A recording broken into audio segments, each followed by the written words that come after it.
Welcome everyone to the Good in Motion podcast. Today we're having a great conversation with Jothi. So, Jothi, welcome to the show, the podcast. How are you doing today? Juliet, thank you for having me. I am grateful to be here. I'm always grateful to have spaces and places like this to share my voice, to share what I do, and to be in my purpose, in my light. So I'm grateful to be here. Thank you. I love this very calming energy. I feel it's what I need today. As I told you previously, my voice is broken, so I really love this soft conversation we have coming up. For people who don't know you, how would you introduce yourself? And I just want to mention that I was reading your homepage and there's a beautiful paragraph about identity and how to present yourself. So I'm even more curious to see how you present yourself here on this platform today. Thank you so much. Yes, identity is it feels like such a packed word, right? I'd like to call myself a community leader. I'm a creative. I'm a mom. And I'm passionate about wellness and collective care.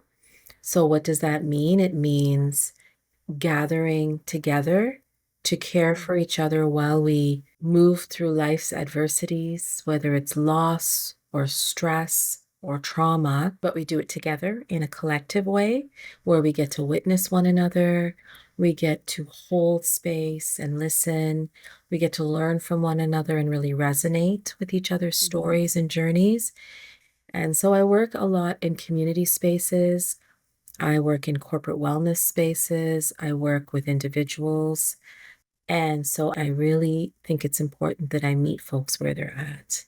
And then I bring my voice and bring my own light and my own lived experiences along with my trainings to do what I do. And I feel like my superpower is holding space. One of my superpowers is holding space. Another one is using my voice.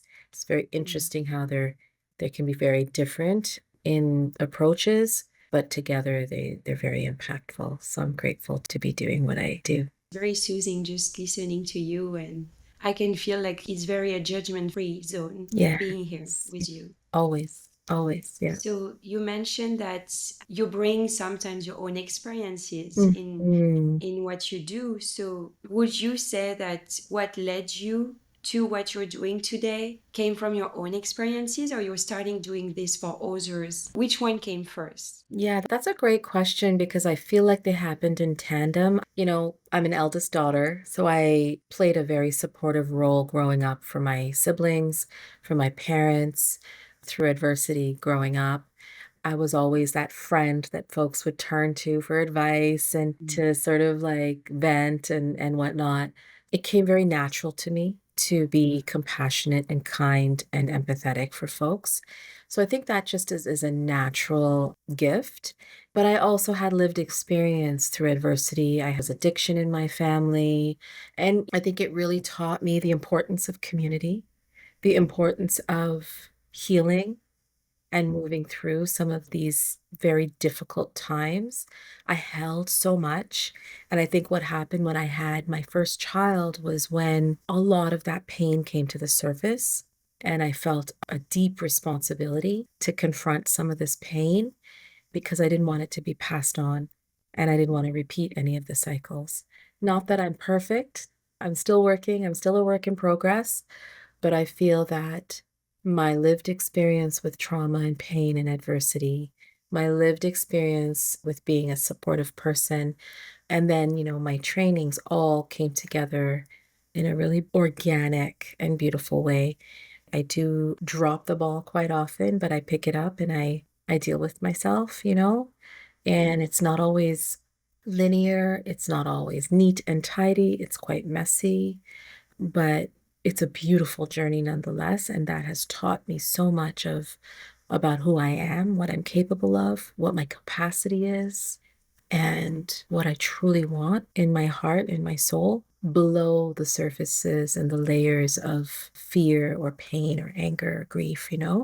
And so that is what I really pray and trust that I support and guide folks to tap into their truth, shed some of those layers, release and heal from some of those layers of pain so that we can get to the truth of who we are. And yes, our pain and some of the adversities we've experienced make up a part of who we are, but ultimately that courage and that strength, our light and our love within is what prevails. And so how do we get there? How do we connect to those parts of ourselves and do it in community? It sounds like you hold a lot for others, for yourself. How can you feel when it's time to whew, unload all of this and to take care of yourself, to better take care of others? Yeah, it's a fine balance, right? Mhm. And I'm still learning because I find that I love to be in service. I'm a giver. I love to please. I continue to learn that it cannot be at a detriment to myself. I learned from a beautiful sister and elder of mine, Anania Ayodele, that, in order to serve, we must give from the overflow. When we fill our cup, the full cup is actually for ourselves. The full cup is for ourselves, to be in the fullness of who we are, to be fully authentic and fully whole. That filled cup is for us. It's the overflow that the rest of the world gets to enjoy and bask in. And so I always remember that. Is my cup full? Is my cup full? Is my cup full? And that really helps me to keep that balance of giving and receiving. So, as much as I want to give and serve and support, it's very important for me to be poured back into and to identify very clearly what pours into me, who pours into me, where pours into me. So, like, really being in spaces and places with people, with the elements, with things that really help me to support me to feel full. That's really important. Absolutely love this metaphor, and it just visual way of explaining it. It's the Mhm. first time I hear this. Oh, I love this. Yeah. It makes so much sense, and it removes the guilt from just taking care of ourselves Yeah. Yeah. first. And it feels natural. It feels like a natural yield, a natural Mhm. flow. How Yeah. can we give if we are depleted? How can we Hmm. give if we are hurting in any way? It's very important, that I get the guilt because I've also felt it. I know that many of us have, but what about ourselves? In what Hmm. ways can we weave in our needs into how we should serve others? I always like to go back to more tangible examples. Mm. How do you apply this concretely? Do you have one friend that you need to see every week to recharge yourself? Do you need to go to the sauna? Like, are these practices that you place in your calendar to recharge yourself? Yes, I have to. It's Yeah. very important that I time block moments. Sometimes it's just taking 3 deep breaths if I don't have a Hmm. lot of time. It's really Yeah. coming back to my body and giving myself even 5 minutes, even a minute of just nothingness and Hmm. just to be with me, myself, and Yeah. I. That's very important. So that's smaller moments throughout the day that I take and I claim for myself. Hmm. Then there's bigger moments where I can take my shoes off and put my feet in the grass and sit by the tree and listen to music and have a cup of tea. Hmm. Again, disconnect and take a break. So those are definitely bigger moments in my day that I take. So I make sure that I don't book back to back to back to back like clients and sessions because I do need that time for decompression and Yeah. processing and release and to have nothing, no expectations just for a little time. So taking time with the elements is really important. So whether it's the earthing, putting my feet in the ground and being supported by the trees and just listening to the birds and just being for a moment rather than Yeah. doing and water, hydrating, of course, but also listening to water, having a soak in the tub, using water to relax my muscles, relax my bones. Fire is always great. Lighting incense, lighting a candle, engaging in my senses, watching a flame has been very relaxing. And then, yeah, community. So having a close-knit group of friends, I call them sisters, sister friends, soul sisters, that I speak to every single day, at least one person every single day, to just reflect on how I'm feeling, reflect on what I've been experiencing, and to really create that awareness. Sometimes just in conversation, it's like, oh yeah, like I feel it, or I'll have a good cry, or we'll have a good belly laugh. And it just helps to humanize this, bring humanity back into this work. And it's really important that I be in receiving, you know, in those moments. And then, of course, my family. Oh, I couldn't do what I do without my kids, without my partner, without my fur babies and plant babies. They're all my family. So being surrounded by people that I love dearly and that love me unconditionally is so beautiful. And I feel so blessed and privileged to say this, but I steep myself in gratitude every single day. So there's the elements, there's the Yeah. small breaks, there's community, and there's gratitude. I can feel it, this calmness and peacefulness in this exchange. Mm, And what I find very interesting about what you shared is that where I'm used to hearing, wellness in the form of paid services or things you purchase, I find it very refreshing to hear so many examples on how you can bring wellness through all these affordable, just free things, yeah, which is putting your feet in the grass, lighting a candle, putting some incense. I love all of these examples. yeah, accessible, right? I work with a lot of Hmm. community groups and organizations where folks don't have the resources to access yoga or access a gym or access a spa treatment. And so, in what ways can we access our own bodies, our Hmm. communities, the elements, right? It's so important that we keep wellness connected to that accessible piece. It doesn't have to be packaged in a way that is inaccessible. And I think sometimes Yeah. wellness or self-care feels like it goes there, right? So bringing it Hmm. back down to earth and saying, no, it's right here in our breath. It's right here, in our voice. Yeah, absolutely. I feel especially related to, to this conversation because I've been tightening up my budget, Yes. especially for working out. There's so many workouts I would like to do, and I'm like, oh, these memberships are so expensive. Yeah. If I don't want to come up myself with yoga sessions or strength training sessions, I just go on YouTube. There are free resources, and I keep now trying to find ways to get that balance. And you gave me more wellness, mental health tips as well. But the more I think about it, the more I find ways that are accessible to reach my goals. I don't have to spend money or to access another level of wealth for it. I agree. I So agree. it's time to move on to a game that I came up with. I'm a fan of The Wheel of Life, which I've discovered for the first time during a Tony Robbins conference. Okay. But I know it's used by many other people with different categories. Let's go.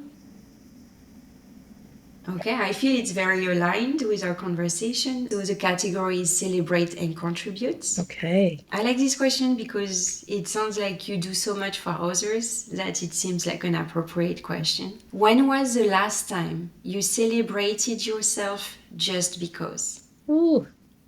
When was the last time? Let me think about that. I don't think it's been too recent. Just because, wow, that's a great question. You know what? I would say on the weekends when work is done, just spending time with the family and being out in the garden. We grow a lot of food, celebrating growing our own food and seeing the strawberry patch with strawberries and just celebrating that we grew that and we get to yield some of that harvest was really fun. And yeah, I would say that was a celebration. You've mentioned that you practice a lot of gratitude. So, Yeah. how does that look like when you celebrate? Oh, just speaking it into the air and giving thanks and and just spending time and connecting Hmm. to the things that I'm grateful for, Yeah. whether that's my cats or my plants, with music, with family, with the things that I love that move me. I'm grateful for all of it. So being present with what I'm grateful for Hmm. is really important. That's beautiful. It's very slowing down, being in the moment, appreciating what we have. Yeah. I can see how not to compare, but I feel that it's somewhat in opposition with going after the next goal. Yeah. There's a lot of beauty in just staying still and being grateful for something and actually enjoying it. Yeah. That's a beautiful way to be grateful. It's just to sit down and being in the moment. Being in the moment, for sure. I will also answer this question. So it was, when was the last time you celebrated yourself just because? It was actually probably yesterday. I went on a walk. I'm really thinking about the next step, what I have to do. I just came back from a 2 week vacation Mm. with family, and so I'm ready to get started. And I also remember during this walk that I'm in the journey, and so many people always say the journey is the best part. Yeah. And even people who I feel I project that they have more success than I do, Mm. they say that they enjoyed better the moment when they didn't have all of those things. So this Mm. stick in my mind. And yesterday I was like, remember, this is the best part. I guess this was my way of celebrating myself, because I'm definitely further away than where I was 5 years ago. And yes, I'm thinking about the next 5 years, but I'm actually very happy with where I am today as well. Beautiful. I love that. Thank you for sharing that. I will spin the wheel second time. Okay. Okay, there is something in the air today. We have again celebrate and contribute. Oh, I have more really? Oh, questions. wow. Okay. Who in your life deserves a little celebration today, and why? I would say my daughter, who just completed high school. She has her graduation ceremony on Wednesday morning. But I celebrate her always because she has been through so much in her young, almost 18 years of life. Yet she remains soft and grounded and kind and loving. And I celebrate that because life has thrown her a lot of curveballs. And I know for myself, and I know for folks I know, it can harden us. It can create walls, it can create armor. We want to protect ourselves. It can create an edge. We can become jaded and kind of hardened by all of it. But in her young life, she's experienced a lot, and yet she's soft and kind.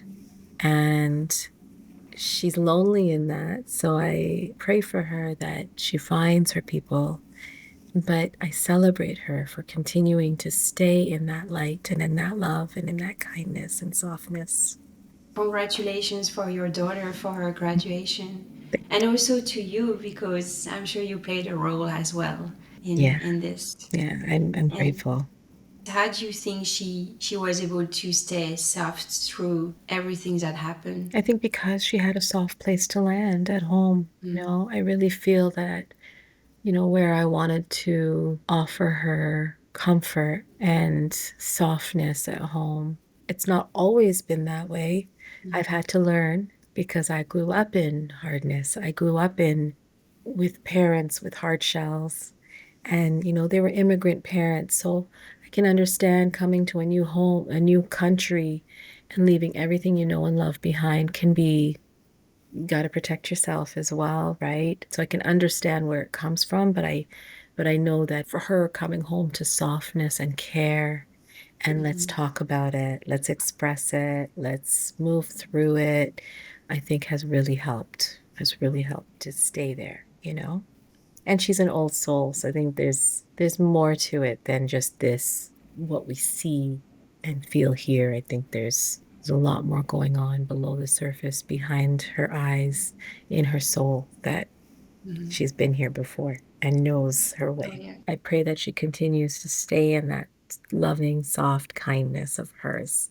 And that those that are similar to her resonate with her, and they find her and she finds them. Because I find that even young people today, they're very jaded, guarded, not Mhm. as expressive. And I don't want to generalize, but I go by my what I see, and it's up to us to foster that expression, that truth, the full expression, whether it's anger or, something not so comfortable, it's okay. Our young people need soft places to land where they can just be themselves and not be judged for it. Yeah, absolutely. Young people as well as everybody, really. Who can judge us? There's no reason. We don't need that. Yeah, just makes things worse, actually. I will also answer this question, Mm. which was who in your life deserves a little celebration today and why? So the trip I went to was actually, I went for my wedding abroad, Oh and my God, our family, congratulations. thank you. So my family is in France, my husband's family is in Canada, and they flew all to Italy because we wanted a neutral country to celebrate. Amazing. Because we just knew there was really two strong cultures. My husband's family being from Guyana, so there was really two strong cultures, and so that's why I guess we took what seemed natural or just appreciated by Yeah, all wow, Italy. beautiful. And I want to celebrate my mother because she had the best time, and everybody on my husband's family side just said how much they loved her Hmm. and her energy. And she came such a long way, even when we grew up together. It was a difficult relationship. It just now I can feel her energy has shifted, and she's taking care of herself in a different way. She removed, I don't know, some blocks that I felt she had in her mind, Wow. and she decided just to enjoy life. And I could feel her energy so much. She was a different person. I felt like I met her for the first time, really. I knew her. She had so much fun, and the fact that my husband's family enjoyed her as well, it was such a beautiful experience. I didn't think this would happen. That's amazing. What a So, gift. What a gift. yeah, absolutely, Mm. absolutely. It's amazing to celebrate a union like this. Yes, yes. Beautiful. Oh, Juliet, I'm happy for you. Thank And you. all the best in this new chapter in your life. My goodness. Yes. What a way to start this new chapter in your life. Mhm. So Yeah, beautiful. I feel supported and a lot of gratitude for Mhm. sure. Yeah, lovely. Okay, so now we will move to the last questions of this conversation. Okay. What's one failure, and I want to use quoted marks, Hmm. learning experience that you had recently and that you feel comfortable sharing with us?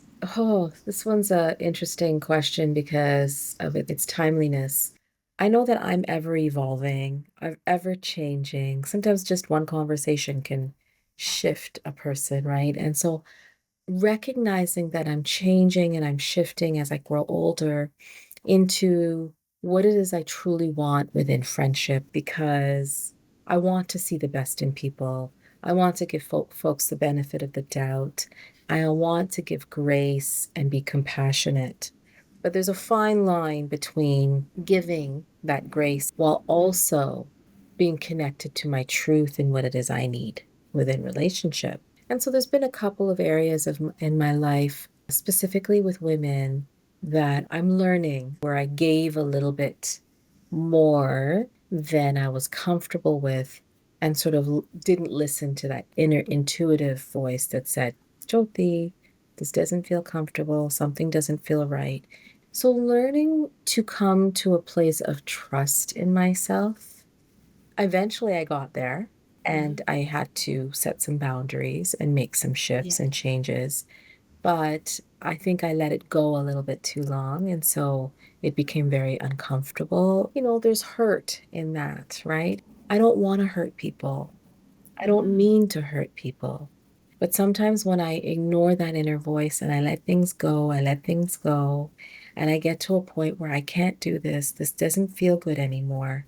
And then I just set Mhm. the very, very hard line in the sand, Yeah. people get hurt. And so Mhm. I want to take my lessons in those early moments where my inner voice is saying, Jothi, this doesn't feel comfortable. Spending some time there to explore what it is, and then to speak my truth, to lovingly and gently say what it is I'm feeling, take responsibility for that, and work through it versus getting to a point of cutoff or I can't do this anymore. But also discerning for myself what is good for me and what is not good for me, and knowing when to say, no, this isn't working, right?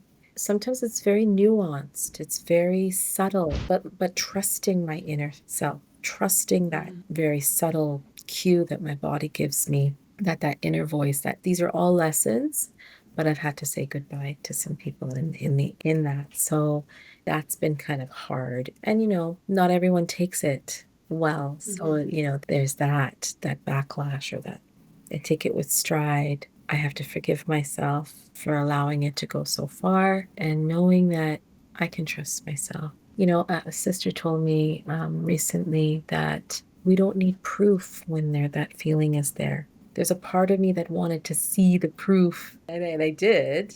Why, right? Why does it have to come to someone falling for me to then say, okay, now there's a boundary, versus putting the boundary first? So that's where really trusting myself and not needing external validation or proof of that intuition is where. So, if I wanted to take your learning experience and apply it for myself, Mm. would that mean that as soon as I get a feeling that's maybe uneasy about a situation, I should either back out or express it? Are there some circumstances where I can give the benefit of the doubt, but just maybe one or two times? Yeah, I think it's where, first of all, pressing pause is really important in those Okay. moments, because I think that for me, anyways, I tend to override some of those feelings because I'm going and moving and on to the next, and there's lots happening. Sometimes I don't even have time, or I don't give myself the time to really feel into that discomfort because it's fleeting or it comes and goes. And so pressing pause, slowing down, and really like reflecting on what that is, first of all. And sometimes, we can start to distinguish whether it's a me problem or a them problem. So we can kind of, Yeah. eke that out. And number two is, where do I draw the line? What's my tolerance? Do I give this person grace? Is it more of a me problem? I deal with myself in those moments. But if it's a repeated pattern of behavior, how many times? What's my tolerance? Where do I draw the line? This is where pause and slow down gives me the opportunity to really self-reflect on what I want to do next. There are folks that are open and willing to have these conversations, and there are folks that are not ready and don't have the capacity and don't see themselves. And that you'll know very quickly where the conversation goes and what you want to do next with it. Yeah. I see. It's interesting how intuition comes back a lot in this conversation, Yeah. taking the time. Yeah. I love that. Well, it's a beautiful way, Juliet, to get to know ourselves. And what I maybe thought 2 years ago about my tolerance and where I'm at and what I need and what I desire may have shifted. So if I'm not staying attuned to that intuitive space, I may make assumptions about myself or others that put me in a more discomfort, right? So it's really Yeah. about getting to know ourselves and what it is that's making us feel good and what's making us feel not so good, you know? It's only fair that if I ask you about something you've learned, I ask you also about what is one win that you would like us to celebrate with you. I think it is connecting to that intuitive space. I think for me, when I can be connected to that and move from that place, it's my most authentic space within me. When I can move through the world within that energy, I feel like it's contagious. It opens pathways and possibilities. It opens dialogue and expression of truth for others. And it's soul filling, right? It fills me up. That's that full cup, celebrating that continuation of connecting to my intuitive space, my truth. I'm celebrating with you. It feeds your, what you said at the beginning of this conversation, think your gifts, your natural or Mhm. powerful gifts. Yeah, It's that capacity to hold space for yourself, for others. yeah. So I think there's a lot to learn here.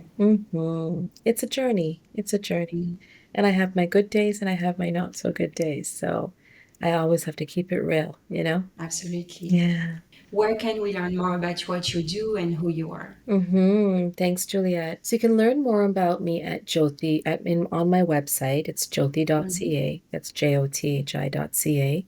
I'm also on Instagram, LinkedIn, all the social media platforms as Jothi Creative Wellness. It's the name of my organization. I have a few collaborations that I do with community groups in Scarborough called Impact Holistics, the collective Durham region out here where I live. And I run a women's wellness space where we gather monthly. We actually take the summers off, but we'll be back in September where we gather monthly with women in community just to, again, like have dialogue and conversation, have sound baths and meditations and meaningfully connect with one another. And that's called Her Space, which can also be found on Facebook.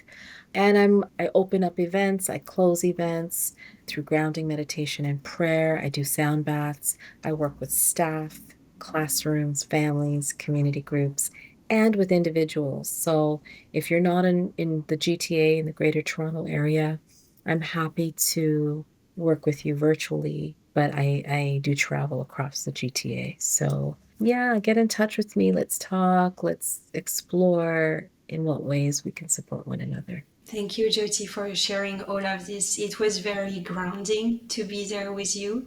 It gave me a lot of tips on just how to use what I have already to just feel more calm and connected and experience more gratitude in my life. So I thank you for this. Thank you, Juliet, for having me. I appreciate you. I appreciate this platform and I wish you all the best.